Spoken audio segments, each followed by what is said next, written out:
Hey, what is going on, you guys? My name is Spideko64, and welcome back, everybody, to once again to yet another NASCAR 164 scale diecast review. And here for today's 164 scale diecast review, we will be here today, folks, to have a look at and review here today at a very interesting NASCAR diecast right here, and that is here today, folks. We are going to be having a look at and review here today at Parker Kligerman's number 88 WeatherTech Daytona race win version.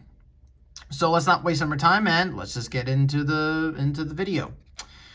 Here's a quick look at the packaging. Nothing too different than normal. And also, by the way, in case any of you people in the comments are going to be saying, wait, hold on a minute, is this really technically a Parker Kligerman race win because he didn't, start the race? I do want to just say as an FYI, it does say Parker Kligerman. So Lionel is stating that this is a Parker Kligerman diecast, and that's what we're going to be doing here today. We're going to be calling it a Parker Kligerman diecast here today. Anyways, here is a look at the diecast itself. So let's go ahead and kind of talk about the story of this particular race win, because this is going to be one of those interesting race wins that will go down in NASCAR, what is now the NASCAR Rally Series and such.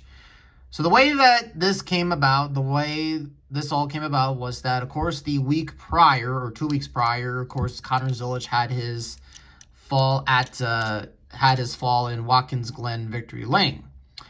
Junior Motorsports needed a reserve driver, and the way they did it was they contacted Parker Kligerman, who, of course, obviously at this time and now I think is, of course, well, he's not doing it right now because they do have some special guest stars, but I was going to say, though, that, yeah, Parker Kligerman, of course, NASCAR who is, of course, a analyst on NASCAR on the CW, former race car driver, hopped into the car midway, did the rest of the race, and ended up winning the race for Connor Zilisch and Junior Motorsports. Now, in the history books, this race win will go down as a Connor Zilisch race win. But everybody in Lionel basically essentially has said, nah, it's a Parker Kligerman race win. And even I am counting this as a Parker Kligerman race win and all that such. I know that there's a lot of some debate as to, hey, whoever, starts the car, whoever should, maybe... I've heard a lot of people say that there should be changes to NASCAR's rulebook about driver relief and all that good stuff. But in all honesty, though, I mean, it does suck that this is just not official. But in my eyes, hey, it's an official Parker Kligerman race win. And what is funny is that in the span of only 1 year, Parker Kligerman won a truck and in a rally race at Daytona, and yet none of them are going to be on Racing Reference. Even he stated that in his post-race interview. So, yeah, there you go. Man, how cruel life is when you have stuff like this. But anyways, though, taking a closer look, though, at the car itself here, I will say that one of the unfortunate things about this kind of race win was that I really wish that this was a alternative paint scheme. Because when Zilisch missed out at Texas, Larson had that Blue Hogs. Larson ran that 88 Blue Hog scheme, and I honestly thought to myself, hey, that was a really damn cool car. That was like, okay, that made the diecast kind of unique in that sense. But for this one, however, though, this one, it's just the standard WeatherTech race win and all that, or the standard WeatherTech paint scheme. But the biggest way, though, there are several ways to differentiate this from Zilisch to Parker Kligerman. Of course, obviously, let's kind of look at some of the big details. Of course, obviously, this does say Stephanie Kearns on the name rail. And for the Super Speedway races, I think JRM had their the spoilers of the cars painted in white. So you can see here that this spoiler is painted in white. The other Zilisch race wins are in black. So this is the best way to see that this is a Kligerman race win. And like I said, there is no traces of Parker Kligerman on the car, but that is the best way to differentiate it. But once again, it's the same old WeatherTech scheme, and this is probably going to be the last time, actually, we'll be having to look at a WeatherTech scheme, considering that they kind of backed out of Trackhouse. Well, they really kind of stepped down on their support, because now SVG has another sponsor called Superfly and all that stuff. So, yes. But with that being said in mind, let's just go ahead and just get down to the sponsors here. So on the windshield banner, it does say Xfinity and Zillich. Should say Kligerman there, but whatever. Got the big old W, WeatherTech, WeatherTech.com. Here's the Chevrolet O'Reilly or Xfinity front end. Simpson ARP Sunoco 88. GRM right there. Goodyear, NASCAR, Xfinity Series Cometic. Holly SMD, Sunoco Rookie of the Year. I forget what that sponsor is. And then you got 88. WeatherTech, Registics, Carolina Core Boards, KOL.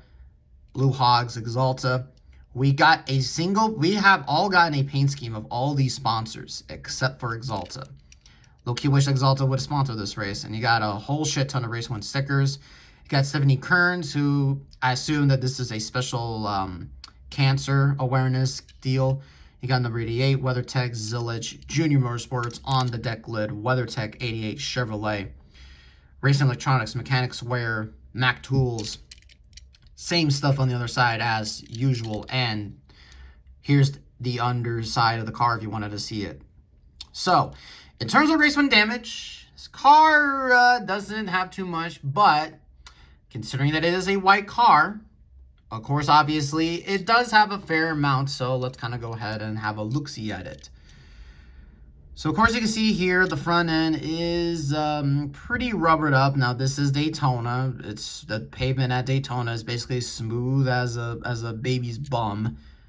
And, of course, you can see there the grille detail. You can, of course, see some rubber buildup. And then going down to this side, you can see it's a tad bit dirty and such. You can see some rubber buildups here and there, some there. Not too much on the back. But going down to this side, you of course can see the burn marks from the exhaust ports. You can see some more dirt and grime. It's just a very dirty car and such. Actually, we're going to pose it like this just so we can have it like that. So, yeah.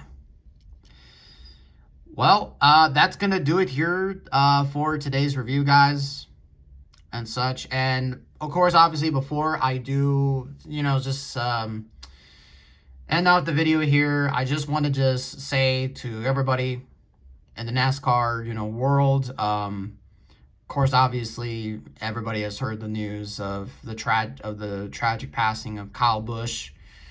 And if you haven't read my community post, of course, obviously, I even originally, I was actually debating as to whether or not, when I got these diecasts, that I should just wait a week. But considering that there's a weather delay going on right now for the O'Reilly race, I don't know if it's going to go on or not.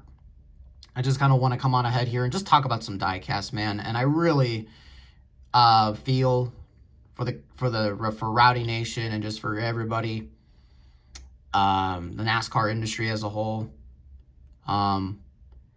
It's going to be a very tough weekend, but hopefully, and I do know we can all go through it. So that's just a little bit of my thoughts I just wanted to say about the whole tragedy and such. So there you go. So thank you all so much for watching this video. If you liked it, please like, comment, subscribe. And with that being said, rest in peace, Kyle Busch.